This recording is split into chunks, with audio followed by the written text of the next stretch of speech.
सोचिए कि अगर ये 1200 plus kilometres and very hospitals, very hospital के एक्सपर्ट्स, अगर हम एक जुट होकर के काम करें तो to what level we can take a position, because God is given this, God is beautifully, बहुत कुछ है यहाँ पे, but we are not able to capitalise on it properly. तो हम लोग चाहते हैं कि ये कन्वेंशन के थ्रू से और हमारे माध्यम से ये डोनेशन के थ्रू से हम टूरिज्म को नेक्स्ट लेवल लेके जाना है। तो that is for media also plays a very important role.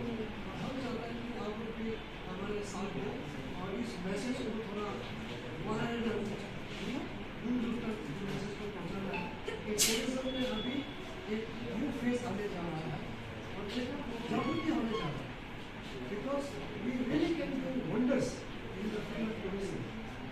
अभी तक इसका हम लोग बेनिफिट नहीं उठा पाए, but now with the technology, with the infrastructure, with the everything, with the government support, सब कुछ in favor of tourism promotion. Yes, so that is why this convention is going to organize in Arunachal Pradesh. It's not only for Arunachal Pradesh, it's for the whole Northeast. तो हम लोग एक united एक body है, तो इसमें लेकर के हम लोग this convention will be on a national basis.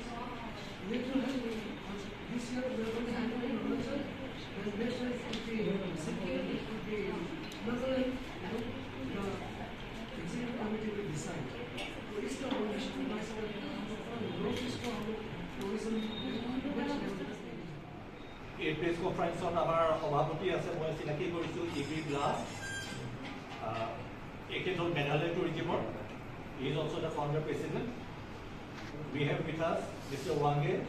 He is from Arunachal Pradesh and he is taking a very active role in today's initiative that we are discussing. Ms. Elina, she is from Manipur. আৰু বাকী প্ৰত্যেকখন ৰাজ্যৰে প্ৰতিনিধিৰে আজি এই সংগঠনটো আমি গঢ় লৈছোঁ। গতিকে এই প্ৰেছ কনফাৰেন্সলৈ আপোনালোকক আটাইকে আদৰণি জনাইছোঁ। আৰু আমি অৰুণাচল প্ৰদেশত এটা খুব ডাঙৰ এটা ইনিচিয়েটিভ লওঁ। এই ইনিচিয়েটিভৰ বিষয়ে ওৱাংগে আৰু ব্লাই আপোনালোকক জনাব। আপোনালোকৰ কিবা প্ৰশ্ন থাকিলে আপোনালোকে সুধিব পাৰিব। আৰু এই প্ৰেছ কনফাৰেন্সখন আমি এতিয়া लोकल को भी बेनिफिट मिलना है, लोकल को भी नॉलेज होना है और टूरिज्म का बारे में अवेयरनेस जागृति होना बहुत जरूरी है।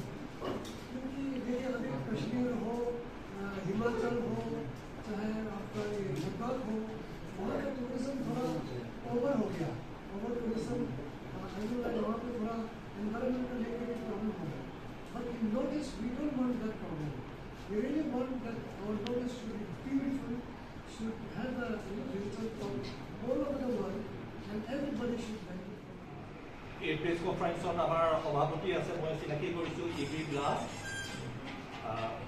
এখেত হ'ল মেঘালয় টুৰিজিমৰ, he is also' the founder president. We have with us Mr. Wange. He is from Arunachal Pradesh and he is taking a very active role in today's initiative that we are discussing. Ms. Elina, she is from Manipur. আৰু বাকী প্ৰত্যেকখন ৰাজ্যৰে প্ৰতিনিধিৰে আজি এই সংগঠনটো আমি গঢ় লৈছোঁ। গতিকে এই প্ৰেছ কনফাৰেন্সলৈ আপোনালোকক আটাইকে আদৰণি জনাইছোঁ। আৰু আমি অৰুণাচল প্ৰদেশত এটা খুব ডাঙৰ এটা ইনিচিয়েটিভ লওঁ। এই ইনিচিয়েটিভৰ বিষয়ে ওৱাংগে আৰু ব্লাই আপোনালোকক জনাব। আপোনালোকৰ কিবা প্ৰশ্ন থাকিলে আপোনালোকে সুধিব পাৰিব। আৰু এই প্ৰেছ কনফাৰেন্সখন আমি এতিয়া लोकल को भी बेनिफिट मिलना है, लोकल को भी नॉलेज होना है और टूरिज्म का बारे में अवेयरनेस जागृति होना बहुत जरूरी है। क्योंकि देखिए अभी कश्मीर हो, हिमाचल हो, चाहे आपका ये लद्दाख हो, वहाँ का टूरिज्म थोड़ा ओवर हो गया, ओवर टूरिज्म वहाँ पे थोड़ा एनवायरमेंट को लेकर के प्रॉब्लम हो गया।